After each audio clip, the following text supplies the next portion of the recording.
Assalamualaikum warahmatullahi wabarakatuh. Bapak Ibu sekalian, jamaah umroh Daku Travel. Senang sekali saya bisa menyapa Bapak Ibu sekalian yang pernah umroh bareng saya. Ini menjadi temu kangen ya. Untuk jamaah yang belum pernah umroh, mudah-mudahan suatu saat nanti bisa bareng dengan saya ya. Adapun Bapak Ibu sekalian yang belum pernah umroh dengan Daku Travel, insya Allah suatu saat kita bisa berangkat bersama melalui Daku Travel. Baik, Bapak Ibu sekalian, pada pertemuan kali ini, insya Allah kita akan mempelajari atau mengkaji hadis Rasulullah Shallallahu Alaihi Wasallam yang diriwayatkan oleh Imam Al-Bukhari dan Imam Muslim dari Abu Hurairah. Bismillahirrahmanirrahim. An Abi Hurairah radhiyallahu ta'ala anhu qala Rasulullah sallallahu alaihi wasallam man shama ramadhana imanan wa ihtisaban ghufira lahu ma taqaddama min dzambi. Muttafaqun alaih. Arti hadis ini dari Abu Hurairah radhiyallahu taala berkata, telah bersabda Rasulullah sallallahu alaihi wasallam, barang siapa atau siapa saja yang berpuasa pada bulan Ramadan karena iman dan mengharapkan balasan pahala dari Allah, pasti dihapuskan atau diampuni dosa-dosanya yang telah lalu. Nah, kita kaji yang pertama. Yang pertama, kita lihat hadis ini, riwayatnya. Hadis ini diriwayatkan oleh Imam Al-Bukhari dan Imam Muslim. Yang seperti yang kita ketahui, sebuah hadis kalau diriwayatkan oleh Imam Al-Bukhari dan Imam Muslim, maka itu mempunyai kedudukan yang sangat kuat. Artinya kebenaran hadis ini ada pada derajat yang paling tinggi. Kemudian kita kaji isi kandungan daripada hadis ini. Yang pertama, man shoma ramadhana imanan. Jadi barang siapa yang berpuasa pada bulan Ramadan karena iman. Nah, maksud dari keimanan atau karena iman ini adalah meyakini bahwa puasa Ramadan merupakan kewajiban yang diperintahkan oleh Allah Subhanahu wa taala. Kemudian yang kedua, ihtisaban. Jadi ungkapannya seolah-olah man shoma ramadhana imanan, ini yang pertama. Yang kedua, man shoma ramadhana ihtisaban. Jadi barang siapa yang berpuasa pada bulan Ramadan karena mengharapkan Allah. Maksud daripada mengharapkan Allah adalah mengharapkan balasan pahala dari Allah Subhanahu wa taala, bukan dari yang lain. Yang ketiga, ghufira lahu ma taqaddama min dzambi. Itu pasti diampuni dosanya yang telah lalu, yaitu dosa-dosa yang telah dia lakukan sebelum Ramadan ini. Nah, pesan dari hadis ini, yang pertama, siapa yang melaksanakan puasa pada bulan Ramadan karena keimanannya bahwa melaksanakan puasa Ramadan merupakan kewajiban agama. Jadi, kalau seandainya kebetulan ada orang yang nggak beriman, kemudian dia puasa pada bulan Ramadan ini, maka dia tidak mendapat balasan seperti yang Allah janjikan. Yaitu Allah tidak akan mengampuni dosanya yang telah lalu karena tidak memenuhi syarat, yaitu iman. Lah kalau kita, orang yang sudah beriman, kemudian melaksanakan puasa Ramadan, kenapa harus dibilang lagi karena iman? Bukankah orang-orang yang beriman ini melaksanakan puasa memang karena keimanannya? Nah, inilah hebatnya ungkapan Rasulullah Shallallahu Alaihi Wasallam. Jadi puasa itu bukan hal yang baru bagi umat Islam. Rasulullah Shallallahu Alaihi Wasallam itu sudah melaksanakan puasa pada tanggal 9 dan tanggal 10 Muharram sebelum puasa Ramadan. Kemudian umat-umat yang terdahulu juga sudah melaksanakan berpuasa. Lah kita sendiri mungkin ini bukan puasa yang pertama yang kita lakukan. Tapi Rasulullah Shallallahu Alaihi Wasallam selalu menekankan, selalu mengingatkan kepada kita semua, seolah-olah berkata kepada kita semua, walaupun puasa ini bukan kamu yang menjalankan, walaupun puasa ini bukan hanya kamu yang menjalankan, walaupun ini bukan puasa yang pertama yang kamu lakukan, tapi janganlah kamu melakukan puasa karena atau hanya karena kebiasaan. Tapi haruslah dasarnya keimananmu kepada Allah Subhanahu wa taala. Jadi bulan Ramadan ini bisa juga sebagai barometer keimanan seseorang.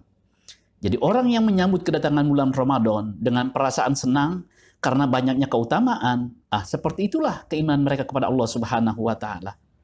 Sedangkan orang-orang yang datang bulan Ramadan biasa-biasa saja, sama seperti bulan-bulan lainnya, berarti imannya juga datar-datar saja. Adapun orang yang beragama Islam, tetapi nggak senang dengan Ramadan, malah terbebani, berarti imannya nggak ada di dalam hatinya. Jadi hanya kulitnya saja yang Islam.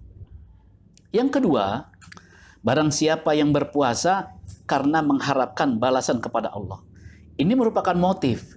Bisa jadi ini juga melakukan benteng pertahanan bagi orang yang berpuasa. Ketika ini sudah tertanam dalam diri kita, maka segala godaan yang bisa merusak pahala kita atau pengharapan kita kepada Allah Subhanahu wa taala maka akan ditinggalkan. Ghibah misalnya.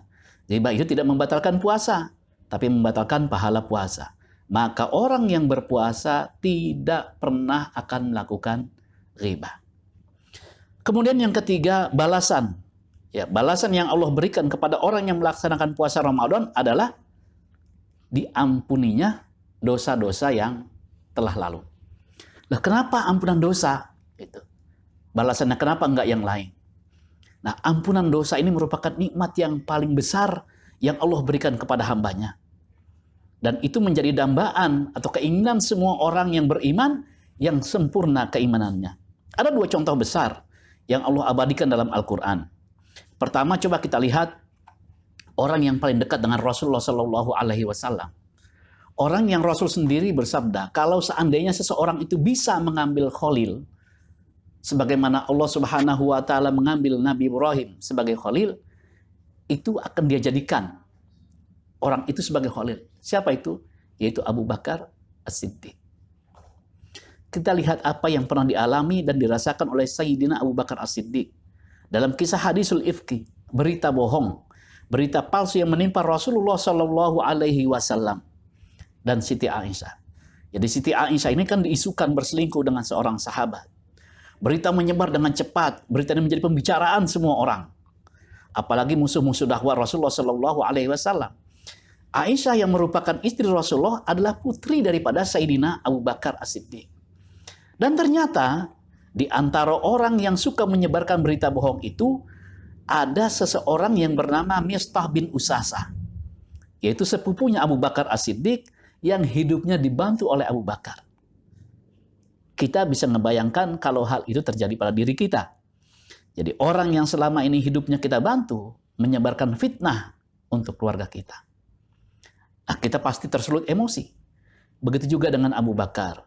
Maka beliau bersumpah untuk tidak membantunya lagi setelah kejadian ini. Lalu turunlah ayat agar orang-orang yang diberikan kelapangan rezeki tidak bersumpah untuk tidak membantu dengan motivasi ala tuhibbuna ayyaghfirallahu lakum. Tidakkah kalian menyukai kalau Allah ampuni dosa kalian? Nah, mendengar ayat ini, Abu Bakar langsung membatalkan sumpahnya, beliau memaafkan Mistah, ya, kemudian melupakan kesalahan dan menjawab seruan Allah ini dengan berkata, wallahi inni la uhibbu ayaghfirallahu li. Demi Allah, sungguh saya ingin Allah mengampuni dosa-dosa saya. Jadi ketika motivasi kita melakukan puasa adalah ampunan Allah, maka segala yang menghalangi adalah kecil di hadapan kita. Contoh yang kedua yang pernah dialami oleh tukang sihirnya Fir'aun. Ya, kita ingat diabadikan dalam Al-Quran ketika tukang sihir Fir'aun mengadu kemampuan dengan mukjizat Nabi Musa alaihi salam. Nah, ketika mereka kalah, mereka mengakui mereka beriman kepada Allah Tuhannya Nabi Musa. Nah, ketika itu dilakukan, maka Fir'aun mengancam akan memotong tangan dan kaki mereka. Bahkan Fir'aun akan menyalib mereka di pohon-pohon kurma. Tapi lihat apa jawaban mereka. Apa jawaban orang yang imannya sudah masuk dalam jiwanya. Dalam Al-Quran disebutkan, qalu lan nu'thiraka 'ala ma ja'ana minal bayyinati walladzi fatarana faqdi ma anta qadin innama taqdi hazil hayatad dunya. Jadi tukang sihir Fir'aun itu sudah tidak takut lagi, sudah tidak khawatir lagi dengan ancaman potongan tangan, dipotong kaki, bahkan digantung atau disalib di pohon kurma. Itu sudah tidak takut. Kenapa? Karena mereka beriman untuk Allah ampuni segala dosa-dosa mereka. Sungguh sangat luar biasa. Ya, Bapak Ibu sekalian, ya. Jadi pertama, bahwa kita laksanakan puasa Ramadan ini karena keimanan kita kepada Allah Subhanahu wa Ta'ala, bukan rutinitas kebiasaan yang kita lakukan. Kemudian dalam pelaksanaan ibadah puasa ini, kita hanya mengharapkan pahala dari Allah Subhanahu wa Ta'ala. Dan terakhir, apapun yang akan mengurangi, apalagi menghalangi ampunan dosa, harus kita hindari. Semoga Allah berikan kita kesehatan, Allah berikan kita kesejahteraan, bisa menikmati suasana Ramadan dalam keadaan apapun. Wassalamualaikum warahmatullahi wabarakatuh.